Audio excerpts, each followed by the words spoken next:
You have the SDP SDP 8000. 8000, so that's IP 55, isn't it? Yeah, 55. Okay. So are you aware of what the numbers mean? The 55? Okay, so for ingress protection, there's two numbers. The first numeral is about dust, so stopping dust come in.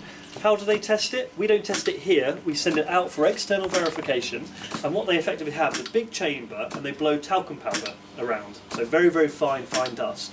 They then drill a hole into the product and create a little vacuum to try and entice that dust into the product, okay? And it runs for X amount of time depending on the volume of the product, okay? If you have any dust inside the radio, it's classed as a fail, okay? That's IPX, that's IP5 of the IP55, okay?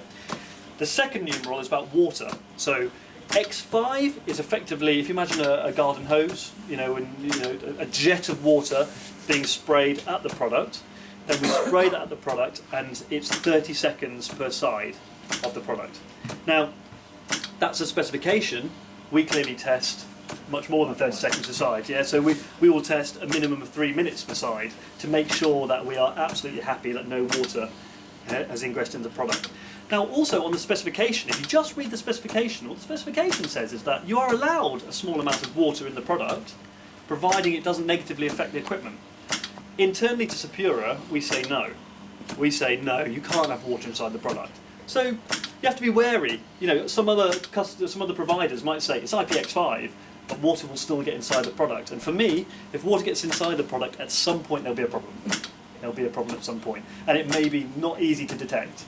And then you're left with a product that you're not sure whether it is a water problem or whether it's a supplier problem. So internally to Sapura, we always say we take the specification, but we don't allow any water to ingress at all. So when we say it's sealed, it's sealed. Okay. Then what we have is a multitude of, I should say we also do other ingress protection depending on the radios. For example, the SDP 9000 is submersible, so we put it underwater for half an hour. That would be IP X7. Yeah. 1 metre underwater, half an hour. Yeah, this is water tank. So that's a water tank. Ah, okay. Yeah. Do you know what this is? It's a water butt. Normally you have rainwater to collect it to use in your garden. Yeah, it's just that, because it's all we need is a vessel of water. That's all we need. Very expensive piece of test equipment, that, isn't it? Yeah. They spend a lot of money on that. Absolutely. It's about £70. Yeah. What we have moved towards, it's a bit heavy, but what we have moved towards actually is this. Pressure cooker. Yeah, we never stopped developing. So although our latest products are IPX7 for the 9000, we actually have now the ability to do greater than IPX7. So we pressurise the vessel. So IPX7 relates to 0.1 bar. A metre underwater is 0.1 bar. By just putting a little bit of pressure on a head of water, you can elevate that pressure, so we can simulate it being 10 metres underwater. 10 or metres, or whatever. That's correct. Yeah. It's fairly new for us. We're doing that at the moment. Okay. So what this equipment's been doing? So pwede mo na ilog. Okay, yeah, so we have a multitude of equipment. As you can see, it's all modular, it's all PLC controlled, so we are able to specify how many times we want an action to occur.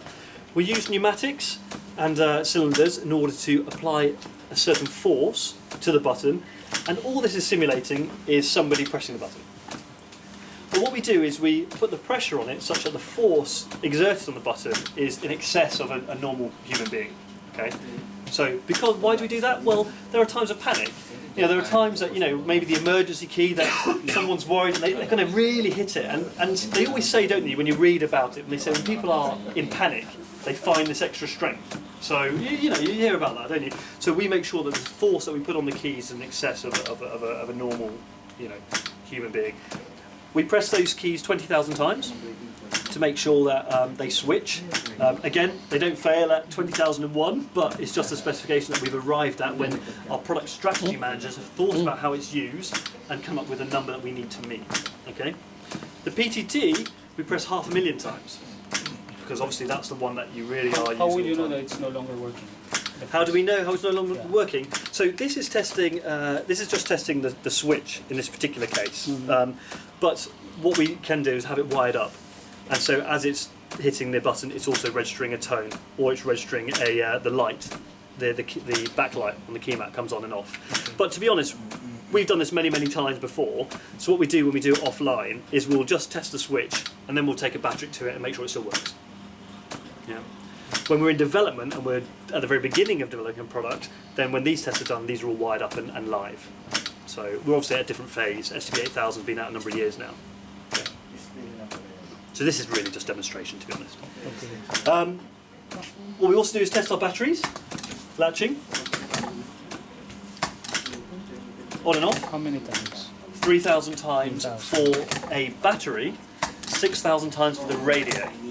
So that is assuming that the life of the battery is gone, and then you put another fresh battery, and the radio will be good for 6,000 insertions. Okay? All right. Now, what do we do after that? How do we test it's still working? Clearly, it will power the radio up. But what we will also do is we will take the battery and the radio to we have a smart scope, an inspection scope, optical inspection, and we'll have a look at the contacts, make sure that the gold plating hasn't broken down, make sure that the contact resistance is still of an acceptable level, so to make sure that the product is still working at that level of attachment. We don't ignore our accessories. So this one, a little bit more complicated, but the same use of equipment. It's just to simulate the car kit. So that's the cradle for the car kit. Just putting that in and out. Again, 3,000 times in and out of the cradle. Now, why do we do this?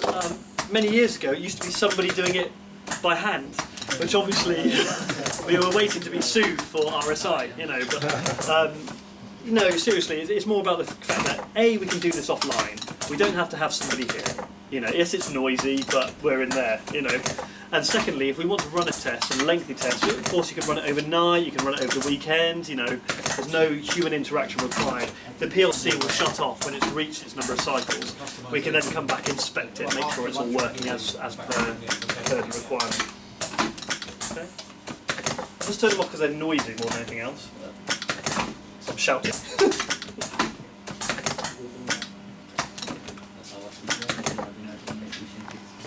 That one's quite quiet, that's okay, I keep going.